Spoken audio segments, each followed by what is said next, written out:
분단 70년. 우리에게는 해방과 분단이 같죠. 그러니까 아직 완전한 해방은 이루지 못했죠. 분단 70년 동안 참 많은 어려운 일들이 많았는데 이걸 해방을 넘어 통일로 가는 교회 딱딱해요. 근데 사실은 우리가 진리라고 하는 걸 성경 말씀이 진리가 너희를 자유케 한다. 진리라고 하는 것을 우리가 알면은 사실은 결론을 우리가 알고 있으면은 결론을 알고 있으면 인생을 어떻게 살아야 되는지가 나오죠. 결론을 알고 있으면 결과가 어떤가, 결론이 뭔가, 하나님 뜻이 뭔가를 알면 우리가 어떻게 살아야 하는지가 결정이 되죠. 근데 문제는 뭐냐면 결론을 알고 있으면서도 그 결론에 도달하는 다가서는 그런 삶을 살지 못한다라고 하는 그런 거죠. 다시 말하면 이런 거죠. 성경에 우리 창세기부터 요한계시록까지 66권의 성경이 있는데 성경에 있는 말씀이 이게 그 진리죠. 성경에 있는 말씀을 한마디로 요약하면 뭡니까? 66권에서 끊임없이 반복해서 우리에게 가르쳐주는 것은 믿음으로 살아라. 믿음으로 살아라. 믿음으로 인생을 보고 믿음으로 역사를 바라보라 하는 거죠. 근데 그 성경에 있는 말씀이 한결같이 가르쳐주는 게 무엇입니까? 한결같이 이스라엘 민족의 역사를 통해서 가르쳐주시는 하나님의 그 섭리와 계획이 무엇입니까? 그것은 해방, 자유, 해방과 자유.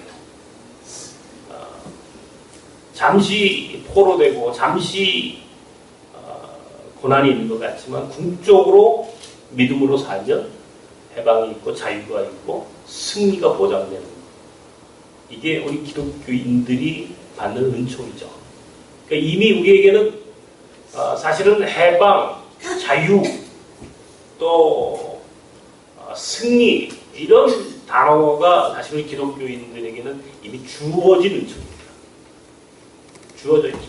그런데 그것을 그 주어진 결론을 성경을 말씀을 통해서 하나님께서 우리 가르쳐 주셨는데 주어진 결론을 우리가 살아가지 못하는 거예요. 왜? 믿음이 흔들리니까. 중간에 믿음이 없어지니까. 이게 이스라엘 민족이 430년 동안 종살이를 합니다, 여러분. 430년. 우리는 36년 동안 이제 일제 강점기를 살지 않습니까? 그러니까 430년과 36년, 10분의 1도 사실은 식민 지배를 당하지 않죠.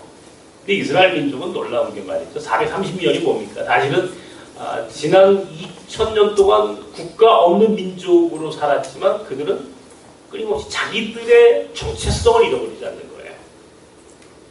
히브리 백성이라고 하나님이 선택한 백성이라고 하는 자기 민족에게 주어진 자기 정체성, 자기 민족에게 주어진 하나님의 약속을 잃어버리지 않는 민족이에요. 약속을 잃어버리지 않는. 그러니까 이게 굉장히 중요하지 않습니까? 하나님이 약속이 있어요. 결론이 나와 있다고요. 아브라함을 통해서도 이 약속을 하셨고 모세를 통해서도 약속하셨고 이미 약속을 하셨어요. 내가 네 민족을 쓰겠다. 내가 이 민족을 승리하게 하겠다. 이 민족을 자유케 하겠다. 이게 그 약속이죠. 약속인데 그 약속을 믿고 살았다면 약속을 믿고 산다면 어떻게 살아야 되는지 길이 다 보이죠. 이제 결론이 나와 있으니까. 우리 36년이라고 하는 일제 강점기를 어떻게 보냈습니까? 36년이라는 시간 동안에 1919년 이 3.1 운동이 있고 난 이후에 교회가 말이죠. 그 전까지는 교회가 열심히 민족의 문제에 개입을 해요. 3.1 운동까지는. 그래서 3.1 운동의 최대의 이 공로자는 교회고 기독교인들이었으며 또한 최대의 피해자 또한 교회고 기독교인입니다. 가장 많은 기독교인들이 핍박을 당하고 교회가 또 박해를 당하는. 그런데 1919년 3.1 운동이 결과적으로는 실패했죠. 독립이 되지 않았으니까 3.1 운동이 실패하고 나서부터 교회는 방향을 잃어버린 거예요. 3.1운동이 끝나고 나서 교회가 기독교인들이 흔들리기 시작했어요. 끝까지 독립해방이라고 하는 절대적 가치를 믿고 갔어야 되는데 그 해방에 대한 가치, 해방에 대한 목적을 잃어버리는 거예요, 교회가.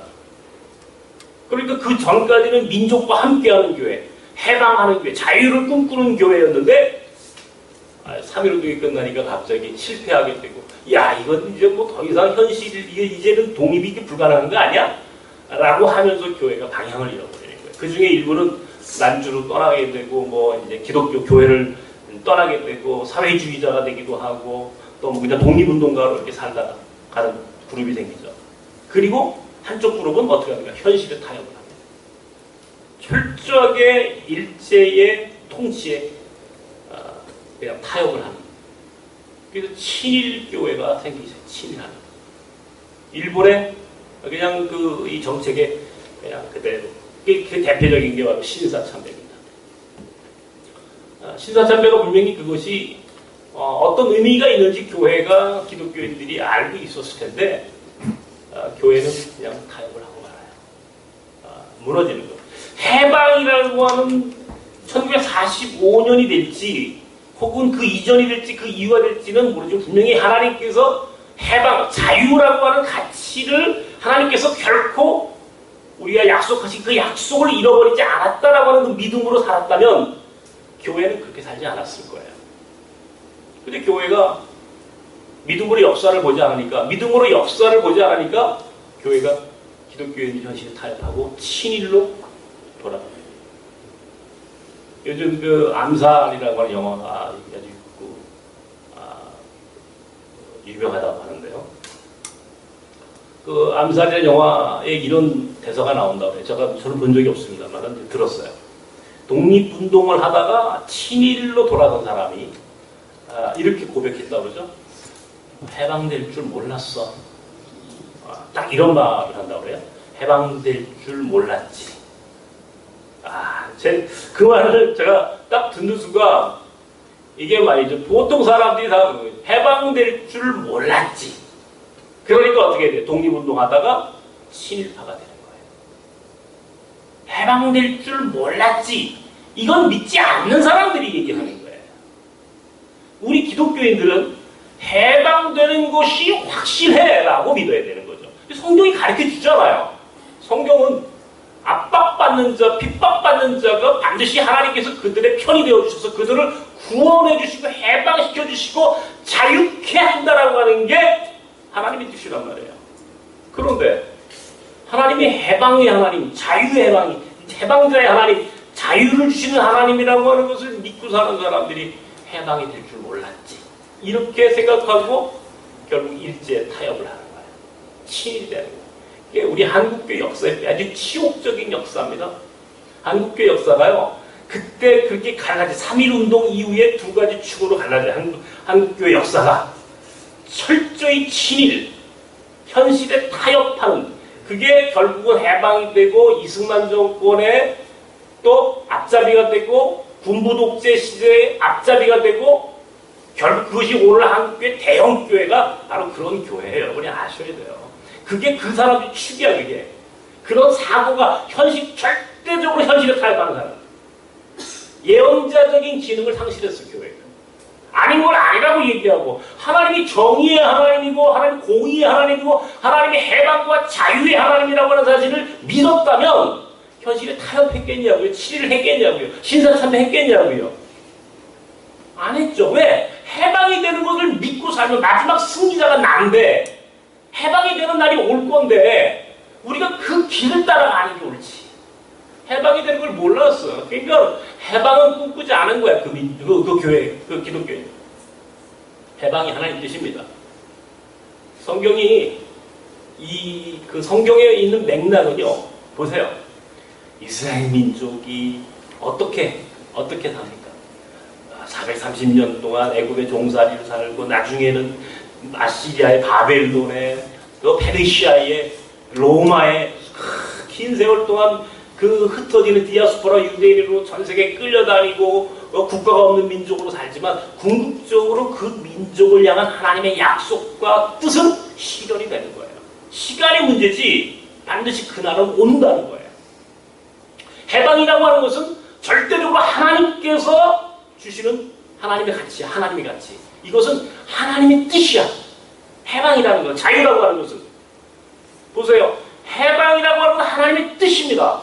그럼 하나님의 뜻을 믿고 사는 사람들은 해방을 꿈꾸는 사람들처럼 살아야 되는 거야. 근데 교회 역사는 해방을 꿈꾸는 사람으로 살지 않는단 말이에요. 그러니까 어떻게 해요? 시비를 하고 현실에 타협해버리고 해방이 될 줄 몰랐지. 믿음 없는 사람들처럼 우리가 살았어요.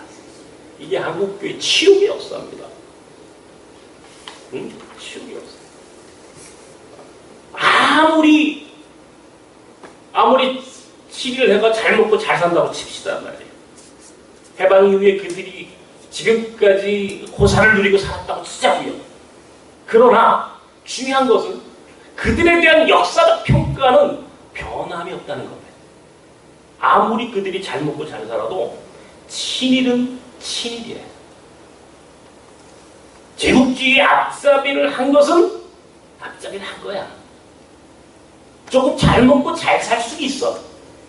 그렇다고 그들에 대한 역사적 평가가 달라지는 건 아니란 말이에요. 정의롭게 정말 저항하면서 현실에 타협하지 않고 살았던 기독교인들은 비록 박해를 받고 고난을 당하고 때로는 순교를 할지언정 우리는 그들 위대한 신앙인으로 그들을 하지 않습니까?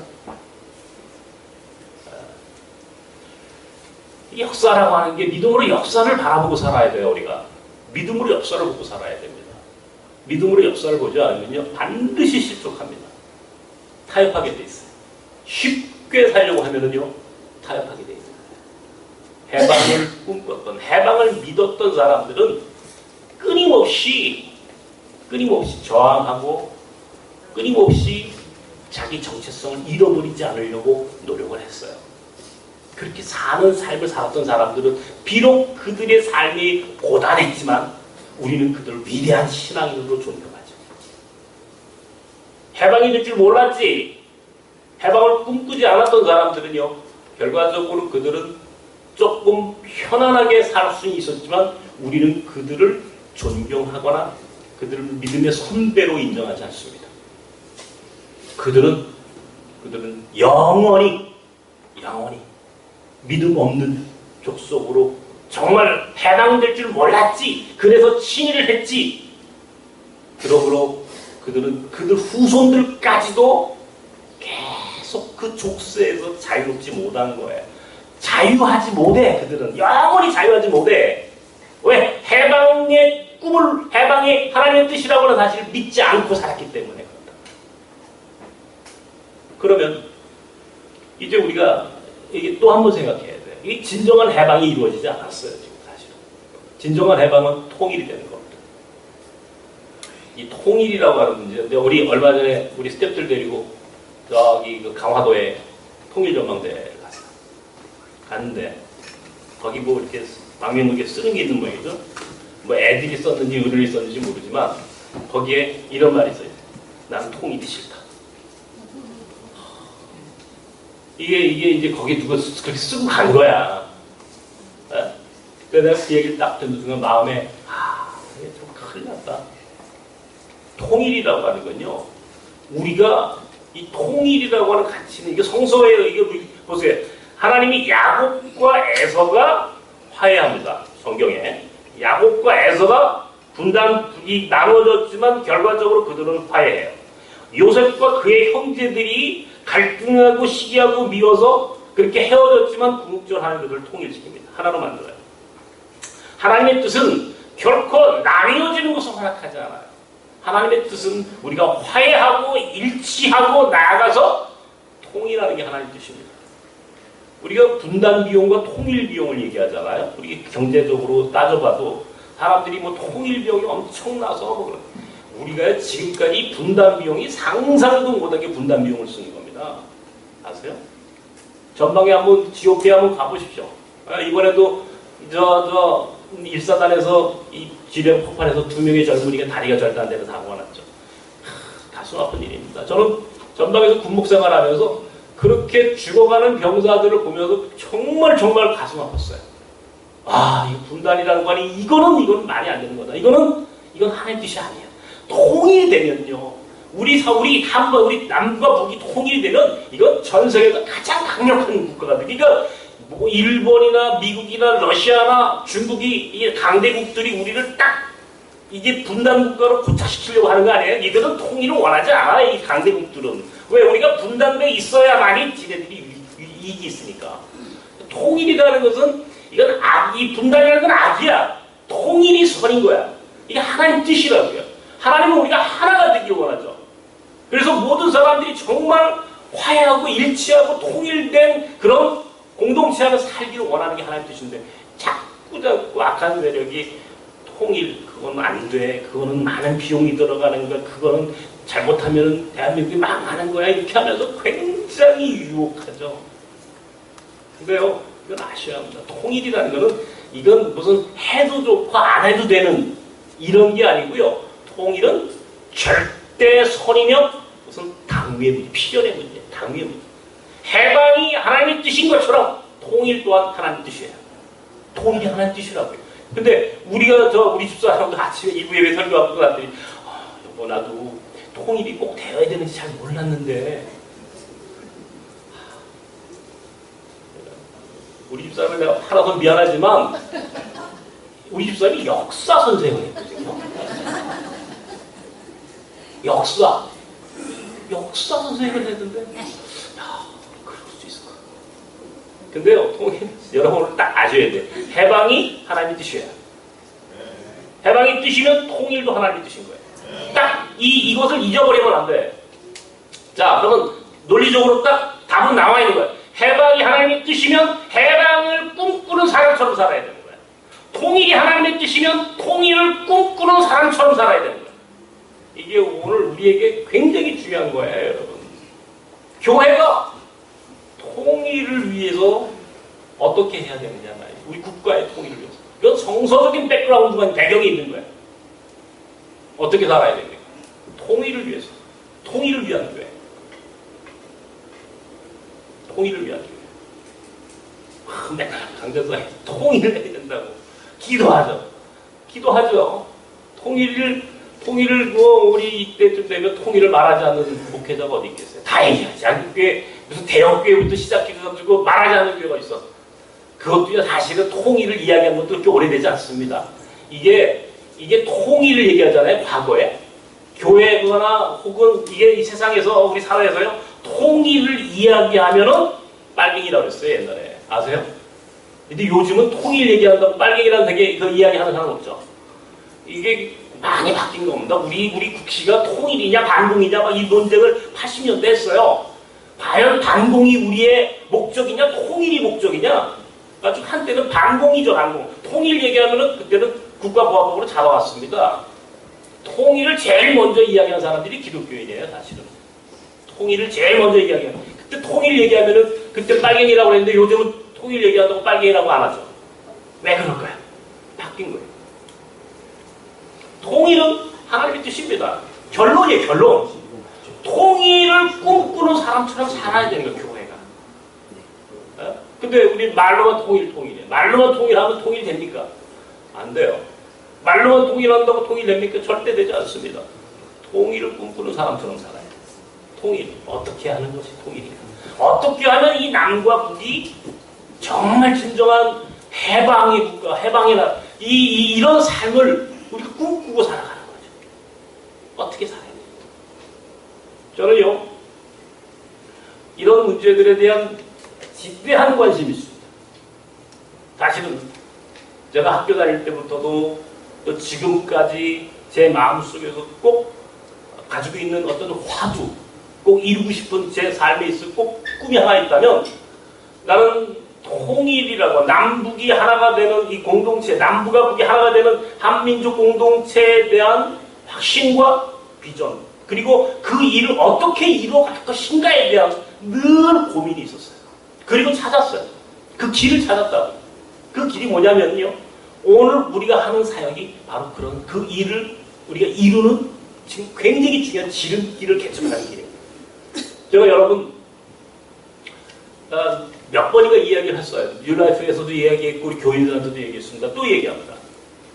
제가 몽골을 이제 오늘 가는데 몽골이라는 나라를 여러분 참 중요한 나라라고 하는 것을 늘 알고 계셔야 돼요. 이게 간단한 나라가 아니에요. 몽골이라는 나라가. 네? 이게 과거에 몽골 제국을 이 13세기 제국의 전 세계에서 가장 강력했던 역사상 가장 강력했던 제국을 만들기도 했지만 실은 지금 몽골이라고 하는 나라가 가지고 있는 위치, 몽골이라는 나라가 가지고 있는 어떤 그 잠재적인 힘이 이건 한반도 문제를 풀어가는 키가 몽골 안에 있습니다.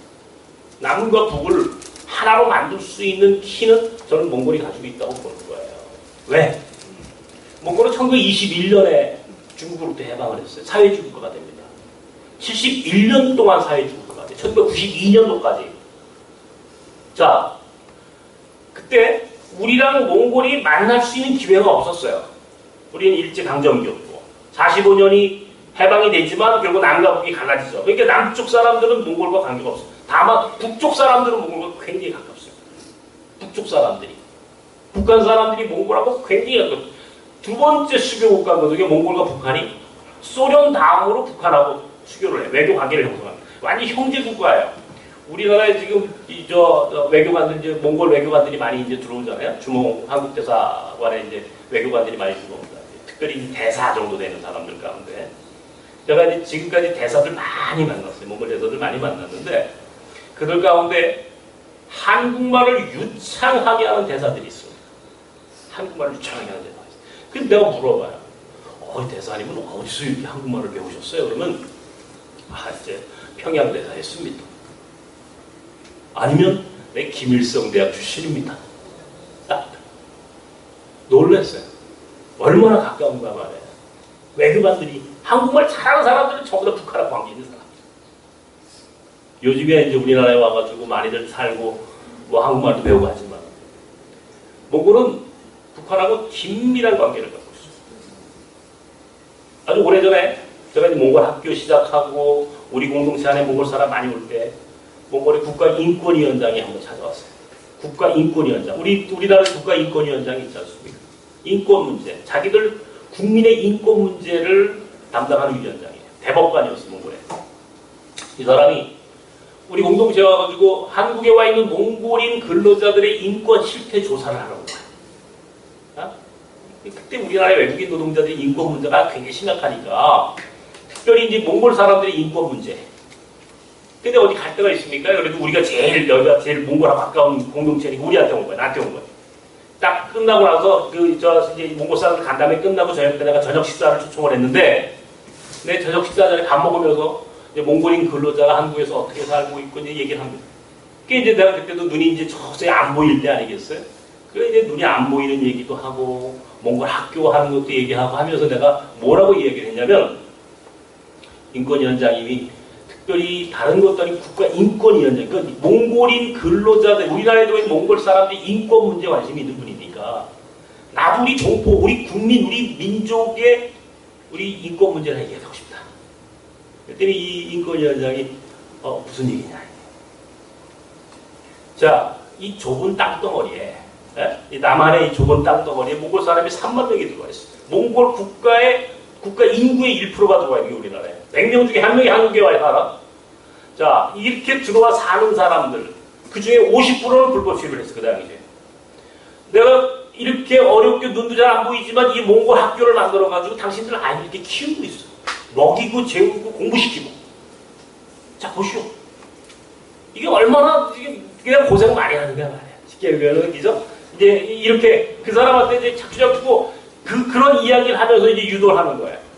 당신이 적어도 인권위원장으로서 이 한국에 와 있는 몽골인들의 인권에 문제에 관심이 있다면 나도 우리 동포들의 몽골에 있는 우리 동포들의 인권에 관심이 있다. 뭐냐? 탈북 난민이다. 몽골에다가 탈북자 난민촌 세우자. 난민촌 세우자. 난민촌 세우면 거기 10만 명쯤 탈북자들 데려다 놔도 몽골이라는 나라가 하도 땅이 커가지고 어디에 있는지도 몰라. 만약에 그렇게 몽골 정부가 묵인만 해주면 한국의 종교 기관들, 사회단체, NGO들 무진장 몽골에 갖다 쏟아붓는 거다. 몽골이 밥도 먹고 살아. 경제적으로 업그레이드 될 수 있는 굉장히 좋은 길이 몽골의 탈북자 난민촌 만드는 거야. 자, 인권위원장으로서 당신도 인권을 말하고 나도 인권을 말하는데 이게 정부 대 정부로 얘기하면 안 되는 거지만 적어도 나는 민간인이니까 자, 이 말을 한번 당신이 국가인권위원장으로서 한번 솔직하게 고민해 볼 생각이 없겠느냐. 그랬더니 이때 그 사람이 너무너무 당황하는 거예요. 내 말을 듣고. 굉장히 고민하는 모습을 지금도 잊을 수가 없어요. 저는 그게 답이라고 생각합니다. 탈북자들이 지금 우리나라에 2만 5천 명이 들어와 있는데요. 이 사람들이 한국 사회에 적응도 못할 뿐더러 앞으로 계속 탈북자들이 우리 사회에 유입되지 않습니까? 잘못하면 우리 사회 자체가 붕괴가 될 수 있어요. 이렇게 가지고는 남은 문제를 풀어낼 수가 없습니다. 몽골이 통일의 완충지대예요. 몽골이 북한을 설득하거나 통일로 가는 길을 열 수 있는 유일한 세력이 몽골입니다. 중국도 러시아도 일본도 미국도 아니에요. 그런 강대국들은 우리가 분단이 고착돼 살기를 원한다고요.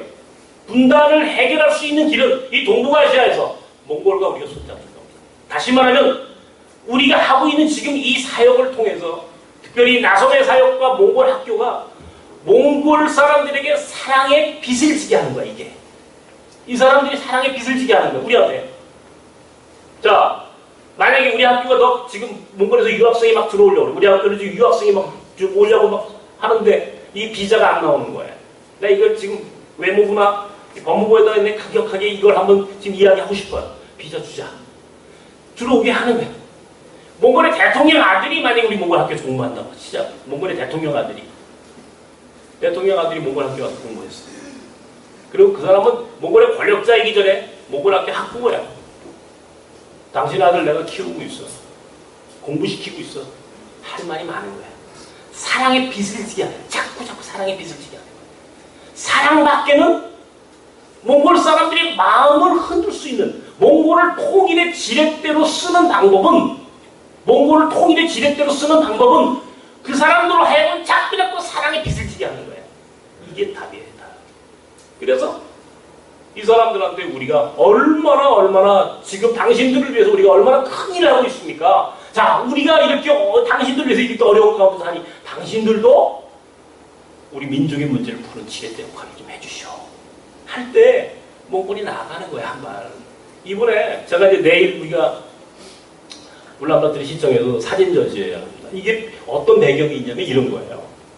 지난 5월 2일 날 울란바토르 시장이 여기 왔어요. 몽골에서 지금 반기독교 선교를 반대하고 회방하고 막는 세력이 있어요. 그 세력 중에 한 사람이 누구냐면 지금 울란바토르 시장입니다. 바툴이라고 하는 울란바토르 시장이요. 기독교에 대해서 철저하게 회방하고 막습니다. 못하게 하는 거예요. 반기독교주의자 이 사람이. 우리 학교로 온 거야. 공식 방문한 거예요. 몽골 울란바토르 시장이 말이죠. 제가 지금 고민하는 거야. 저 사람이 이게 반기독교주의자인데 내가 목사인 거 알고 여기 교회인 거 알고 들어오는 거예요. 저 사람은 어떻게 하면 좋을까? 하나님이 이제 저 나름대로 지혜를 구하는 하나님 어떻게 하면 좋겠습니까? 근데 이제 환영사를 해야 되잖아. 왔으니까 제가 이렇게 올라가서 5월 2일이니까 불과 한 3개월밖에 안 됐잖아요.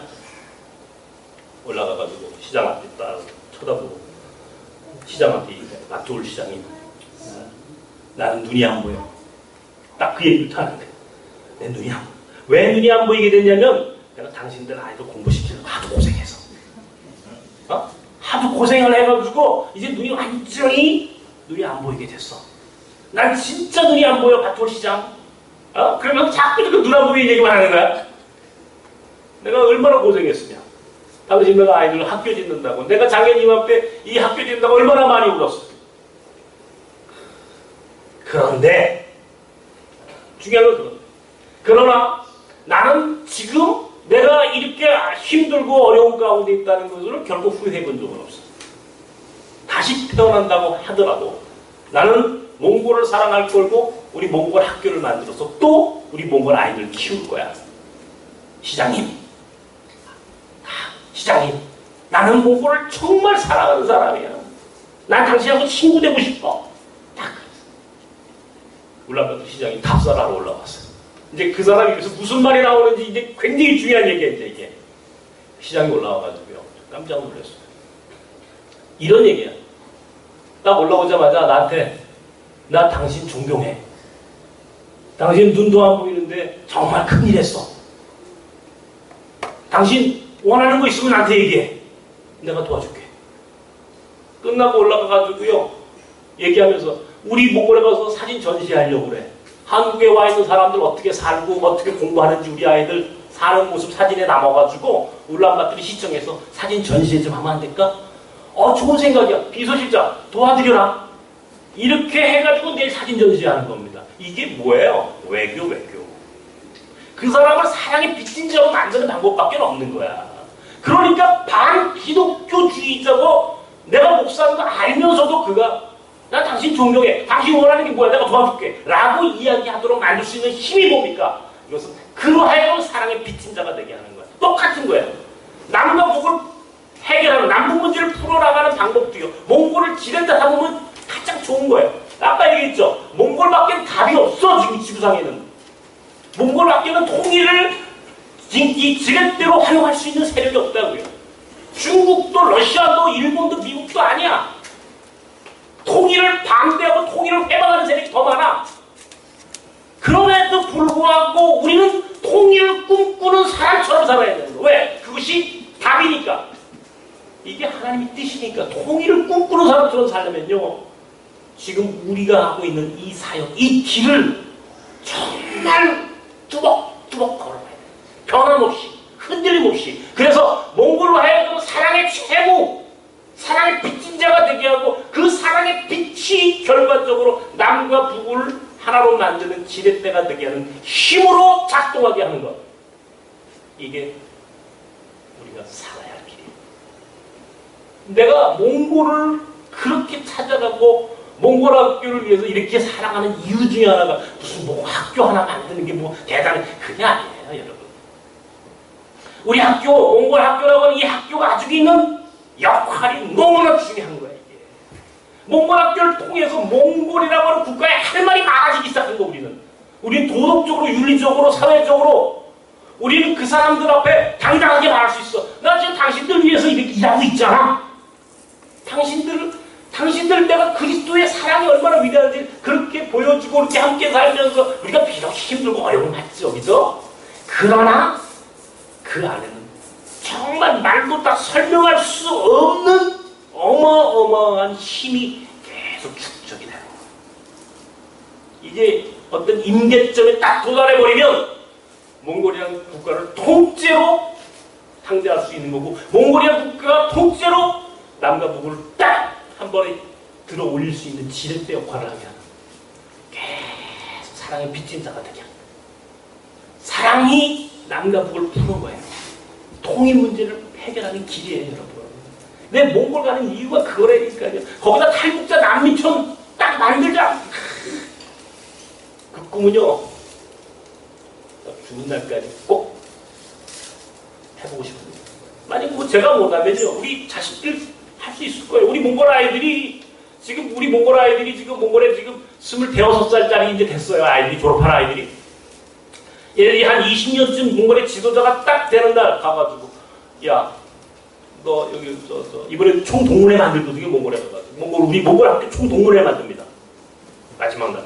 총동문회 만들 때 거기 이제 총동문회 회장으로 세운 놈이 이 빌구대라는 아이야. 지금 굉장히 똑똑한 놈이. 야, 빌구대. 걔 꿈이 대통령이에요.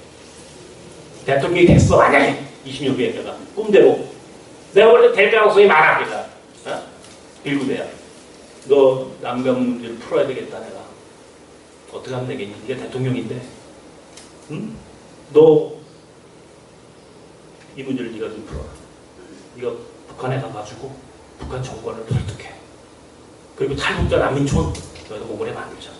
만들면 몽골도 살고 한반도 문제도 풀어. 여기서 다 해결돼. 그러니까 몽골이 통일의 완충지대가 될 수 있고 통일의 지렛대 역할을 할 수 있어. 야, 미국대 도와줘. 예를 들자면 우리가 그런 이야기를 할 거리가 우리한테 있잖아요. 몽골 지도자들한테 가가지고요. 제가 겁도 없어 막 가서 얘기하는 거예요. 내가 인권위원장한테만 얘기한 거 아니에요. 전 울란바토르 시장하고도 만나서 사석에서 시장님 앞으로 당신 더 높이 올라가면은 이게 우리 남과 북의 문제를 풀어내는 당신 역할 좀 해주셔.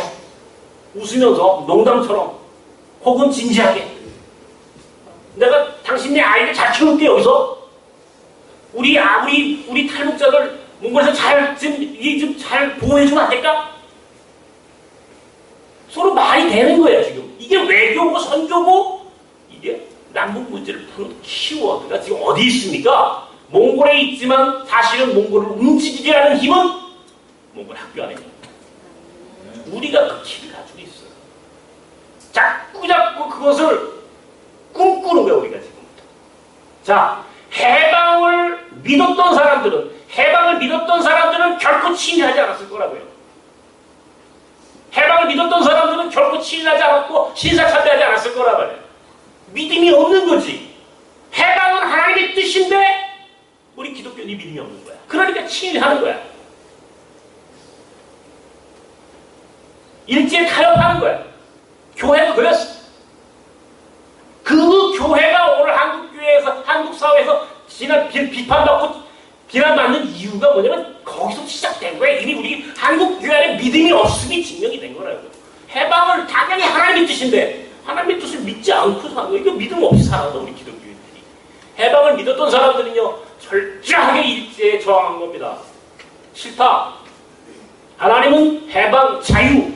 이게 하나님의 뜻이야. 너희가 우리를 압제하는 것은 악이야. 하나님의 뜻이 아니야. 우리는 해방을 받아야 돼. 우리는 자유해야 돼. 우리를 자유케 하라. 이게 교회가 할 말이야. 그냥 철저하게 철저하게 타협하다 우리가 해방이 될 줄 몰랐어. 그게 친일파가 됐어. 그런데 이승만 정권이 들어오니까 친일파가 또 갑자기 득세하기 시작했어. 아이고 잘 먹고 잘 살아. 좋아. 70년 동안 잘 먹고 잘 살았어 한국교회가. 그러나 그렇다고 해가지고 우리 교회가 역사 앞에 칭찬받는 교회는 아닌 거예요. 잘 먹고 잘 사는 거하고 역사가 우리를 평가하는 평가가 다른 거지. 평가는 다른 거예요. 잘 먹고 잘 사는 게 목적이 아니야. 인생의 목적은 하나님의 뜻을 이루는 게 목적이야. 자, 그렇다면 통일은 하나님의 뜻이야. 통일의 길을, 통일을 꿈꾸며 통일을 향하여 걸어가는 공동체가 되는 게 옳지. 말로만 통일. 그러다가 북한이 조금 더 가면은 그냥 그죠? 보세요. 우리 그 기독교의 우리 한국교 대역교 목사들이 얼마나 통일을 회방하고 있는가. 저 사람들 통일 원하지 않습니다. 통일 원하지 않아요. 말로만 통일을 원하는 거야. 조금만 저거 하면은요 굉장한 방해 세력이 돼요. 통일에. 교회가 통일에 앞장서야 되는데 통일을 위하여 가야 되는데 통일을 방해하는 세력이 되어버린 거야. 다 설명을 할 수가 없어요, 여러분한테. 중요한 것은 해방과 통일은 하나님의 뜻입니다. 그러면 해방과 통일을 하나님의 뜻으로 믿고 살면 우리가 현실에 타협하면 안 돼. 끝까지 해방과 통일이라고 하는 절대 가치, 절대 선을 향하여 걸어가는 교회가 되는 거예요. 현실에 타협할 수 없죠. 친일할 수 없어요. 통일을 해방하거나 방해하는 세력과는 타협할 수 없어.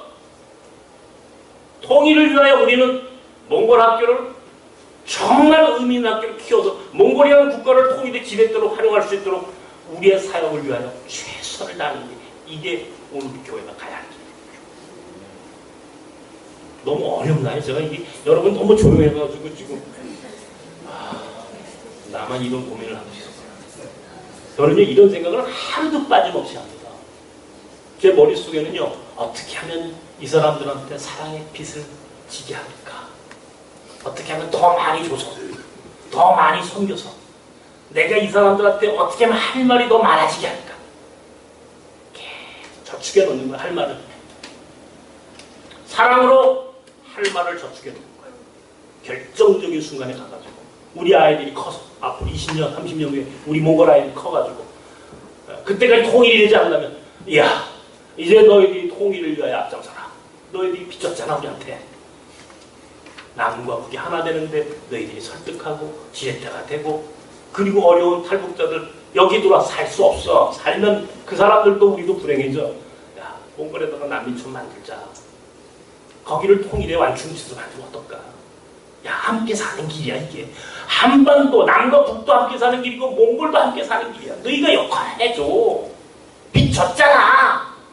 이 말하시 이게 외교라는 게 별게 아니야. 이런 게 외교야 이게 통일을 향한 우리 교회의 역할이라고. 사랑의 빚진 자로 만들 수 있도록 우리가 더 많은 사랑을 주는 거예요. 나그네들에게. 이 사람들이 우리를 대신해서 가가지고 도와줘 나중에. 통일을 향해서 야 우리가 그때 눈 안 보이는 그 예수 목사가 그렇게 절규하면서 이야기했던 게 이게 나중에 통일되면 야 나 통일될 줄 몰랐어. 사람들이 또 그러겠지. 해방될 줄 몰랐어. 그러니까 독립운동하다가 친일하지. 해방될 줄 알았으면 친일했겠어요? 해방될 줄도 알면서도 친일하는 놈 있어요? 바보지. 통일될 줄 몰랐어. 이건 우리가 할 말이 아니에요 여러분. 우리는 통일되는 걸 알고 있어 이미. 왜? 하나님 뜻이니까. 그러면 통일을 향하여 어떻게 살아야 하는지 답이 나와 있어 이미. 답이 나와 있어. 이대로 살아야 돼. 정의가 이길 것을 알면 정의롭게 사는 게 맞죠. 그죠? 통일이 분명한 거면 통일을 위하여 살아가는 게 맞죠. 해방이 정확하게 분명히 하나님 뜻이라면 해방을 위하여 저항하고 사는 게 맞죠. 이게 진리야. 진리가 너희를 자유케 하리라. 진리, 그 말씀대로 살아가면 되는 거야. 통일. 오늘 우리 교회가 나섬이 꿈꾸는 미래가 무엇입니까 도대체? 왜 우리가 이 어려운 나섬 사역을 하고 몽골 학교를 왜 이걸 합니까? 다 이유가 있는 거예요. 통일을 위해서. 통일을 위해서. 지금부터 그들로 하여금 우리는 사랑의 명분을 축적하는 거예요. 그리고 나중에 그 사랑의 명분이 엄청난 지렛대가 돼서 남과 북을 하나로 통일하는데 크게 역할할 거라는 믿어. 나는 그게 보인다면 꿈꿔야지 상상해야지. 믿음으로 역사를 바라보면 믿음으로 역사를 보면 해방도 보이고 통일도 보여야 되는 거예요. 믿음으로 역사를 안 보니까 해방될 줄 몰랐지. 통일될 줄 몰랐지. 나중에 그런 얘기를 하는 거야. 오늘 너무 쉽게 내가 설교하고 싶은데 여러분 너무 지금 어렵게 듣는 것 같아서 마음이 불편해. 이해가 되십니까? 마음이 아프다.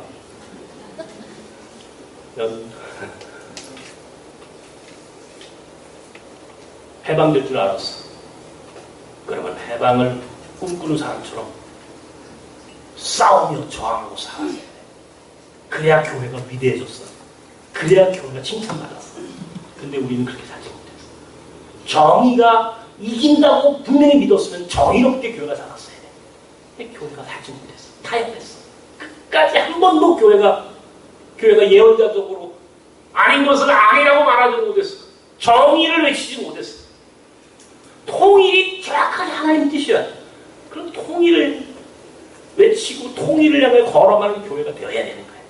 그래, 그것이 역사가 우리를 평가하는 기준이 될 거야. 나중은 그런 공동체가 되어야. 우리 교회와 교인들은요, 누가 뭐라고 해도 믿음으로 역사를 보고 믿음으로 통일을 봤어. 그 길가. 몽골 학교 나섬의 사역을 쭉 끌고 우리가 같이 몽골에서 탈북자 난민촌 하나 만들면 어떨까요? 멋지지 않겠어요?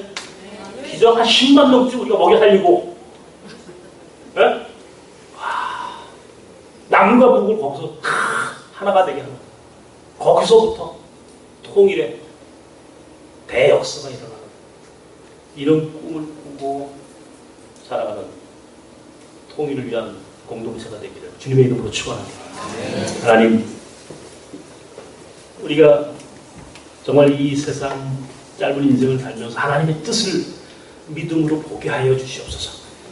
우리가 해방을 하나님의 뜻으로 보았고 해방을 자유를 하나님이 절대적으로 그 결론으로 모든 역사를 이끌어 가신다는 사실을 믿었다면 과연 교회가 침을 했을 거며 과연 우리 기독교인들이 타협을 했겠습니까? 믿음으로 역사를 보지 않았으므로 하나님이 역사의 주인이신 것을 믿지 않았으므로 우리는 침을 했고 역사 앞에 죄를 범했습니다.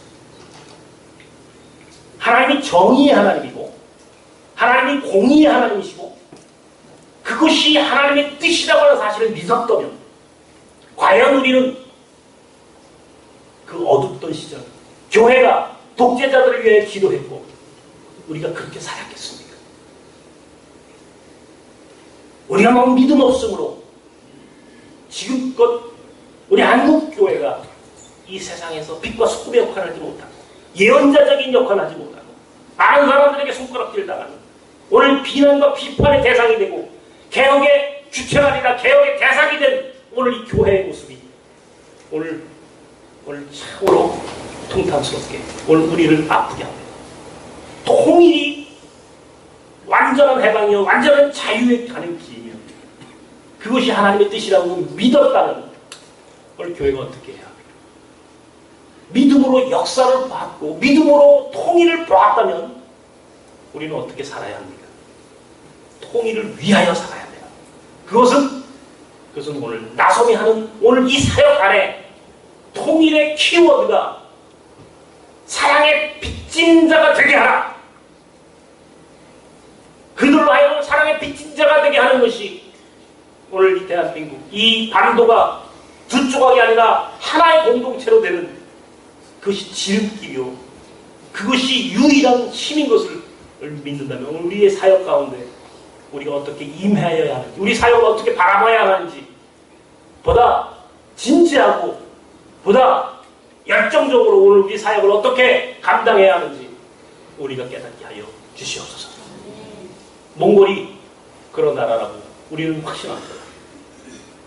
역사적으로 지금 몽골은 사랑의 빛을 지게 함으로 그들이 한반도 통일의 징검다리로 지렛대로 하나님 쓰시려고 오늘 나섬과 몽골 학교 위에 몽골이라는 국가를 세워놓으셨습니다.